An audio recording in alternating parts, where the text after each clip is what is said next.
ఒక్క నిమిషం హోల్డ్లో ఉండండి. ఇదే అంశానికి సంబంధించి మాట్లాడడానికి మనతో పాటు జాయిన్ అయ్యారు రామచంద్ర నాయక్ గారు, డిప్యూటీ స్పీకర్. ఆయనతో కూడా మాట్లాడే ప్రయత్నం అయితే చేద్దాం. సో నమస్తే అండి రామచంద్ర గారు. మనం ఇప్పుడు చూస్తున్నాము ఢిల్లీ మెట్రో సెకండ్ ఫేజ్ నిర్మాణానికి సంబంధించి ఒక ప్రపోజల్ తో సీఎం రేవంత్ రెడ్డి ఢిల్లీకి వెళ్లడం జరిగింది. సీఎం రేవంత్ రెడ్డితో పాటు మనం కిషన్ రెడ్డిని కూడా పిక్ లో చూస్తున్నాము. సో ఈ సమావేశానికి సంబంధించి ఆయన కూడా వెళ్లారు. సో మీరేం చెప్పాలనుకుంటున్నారు రామచంద్ర నాయక్ గారు? ముఖ్యంగా మన రాష్ట్ర ముఖ్యమంత్రి వర్యులు రేవంత్ రెడ్డి గారు ప్రభుత్వం ఏర్పడ్డ అనతి కాలంలోనే మరి మన రాష్ట్రాన్ని 3 విధాలుగా cure, pure, rare agriculture zone, అదేవిధంగా ఇండస్ట్రియల్ జోన్, అదేవిధంగా అర్బన్ జోన్ గా డివైడ్ చేసి మరి అటు హైదరాబాద్ పట్టణ అభివృద్ధి కోసం ప్రత్యేక దృష్టి సారిస్తున్న పరిస్థితి మనం గమనిస్తున్నాం. అదేవిధంగా మెట్రో మన హైదరాబాద్ మరి అతి వేగంగా పెరుగుతున్న పట్టణాల్లో, సో ఈ పట్టణంలో ప్రజల మరి సౌకర్యం పెరగాలి, అదేవిధంగా ట్రాఫిక్ తగ్గించాలి అనే ఒక మరి దూరదృష్టితోని ముఖ్యమంత్రి గారు మరి మెట్రో విస్తరణ గురించి ఆలోచించింది మనం అంతా అసెంబ్లీ సాక్షిగా మనం అందరం విన్నదే. అందులో కిషన్ రెడ్డి గారు చిత్తశుద్ధిగా లేరనేది వారు మొన్న చెప్పడంతో కిషన్ రెడ్డి గారు కూడా మరి నిజాయితీగా మరి ముందుకు వచ్చిండా, లేకపోతే మరి ఇదేందనేది రేపు భవిష్యత్తులో మరి మనకు వచ్చే ప్రాజెక్టుల ద్వారా ప్రజలకు తెలుస్తుంది. ఏదేమైనా ఆంధ్ర రాష్ట్రంలో ఆడ కేంద్ర ప్రభుత్వం ఏర్పడ్డ మొదటి దశలోనే 40,000 కోట్లు ఆంధ్ర చంద్రబాబు నాయుడు గారికి కేంద్ర ప్రభుత్వం మరి కేటాయించడం జరిగింది. రామచంద్ర నాయక్ గారు, ఇందాకనే పైడి రాకేష్ గారు కూడా మాట్లాడడం జరిగింది. ఆయన చెప్పడం ఏంటంటే ఏ ప్రపోజల్ అయినా ఏ స్కీమ్ అయినా అది కేంద్ర ప్రభుత్వం ఆమోదం తెలిపితేనే అవుతుంది. ఆ విషయము కాంగ్రెస్ నేతలు కూడా అర్థం చేసుకోవాలి. అంతేగాని కిషన్ రెడ్డిని ఉద్దేశించి పదే మాట్లాడడం కూడా కరెక్ట్ కాదన్నట్టుగా కూడా చెప్పడం జరిగింది. సో దీని గురించి ఏం చెప్తారు? ఇప్పుడు నేను అదే చెప్పబోతున్నా. రాకేష్ రెడ్డి గారు చెప్పిన దాంట్లో అవాస్తవం.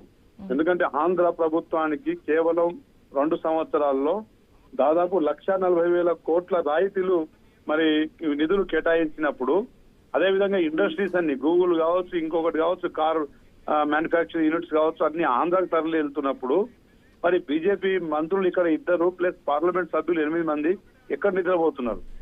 2 మంత్రుల నుండి మన రాష్ట్రానికి ఈ 2.5 సంవత్సరాల్లో తెచ్చింది ఎంత? మరి ఈ తెలంగాణ రాష్ట్ర ప్రజలు వారికి ఒక అవకాశం ఇచ్చినప్పుడు దాన్ని చిత్తశుద్ధితోని మరి అది నిర్వర్తించాల్సిన బాధ్యత వారికి లేదా? ఏం తెచ్చిరో చెప్పమానండి రాకేష్ రెడ్డి గారిని.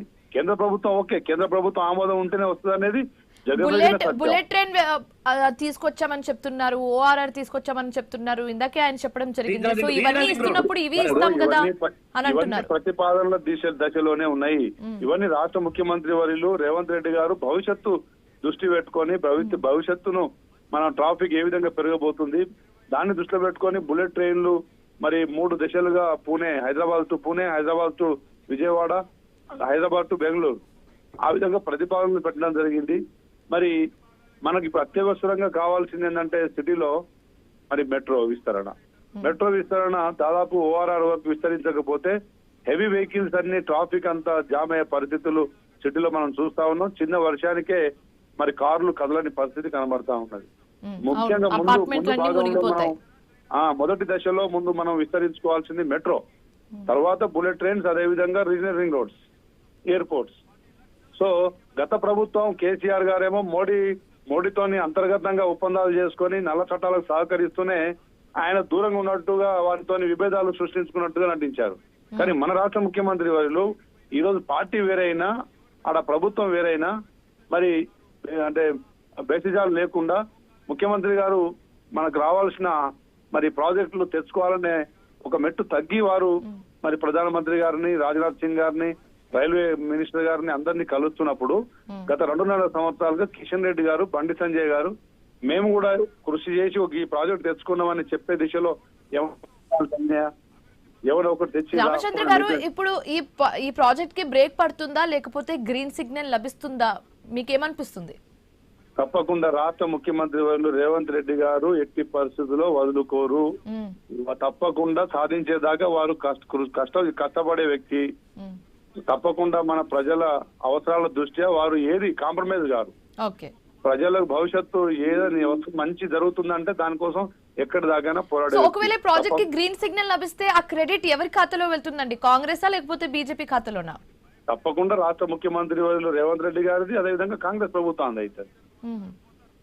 అది తప్పకుండా రాష్ట్ర హక్కు కదమ్మా. రాష్ట్ర హక్కుల్ని కాపాడడంలో ముందస్తుగా నిలబడ్డది ముఖ్యమంత్రి కాదు, ఓకే, కేబినెట్ మంత్రులు. కాబట్టి కాంగ్రెస్ ప్రభుత్వానికి అది మంచి పేరు వస్తుంది.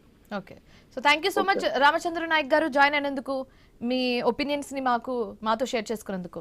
సో వెల్, రామిరెడ్డి గారు ఇప్పుడు చెప్పండి, ఇందాక నేను క్వశ్చన్ అడిగాను, ఒకవేళ ప్రాజెక్ట్ కి గ్రీన్ సిగ్నల్ లభిస్తే గనక ఈ క్రెడిట్ ఎవరి ఖాతాలో వెళ్తుందంటే కాంగ్రెస్ ఖాతాలో వెళ్తుందని చెప్తున్నారు. మీ ఒపీనియన్ ఏంటి? మా క్రెడిట్ ఇంపార్టెంట్ కాదు.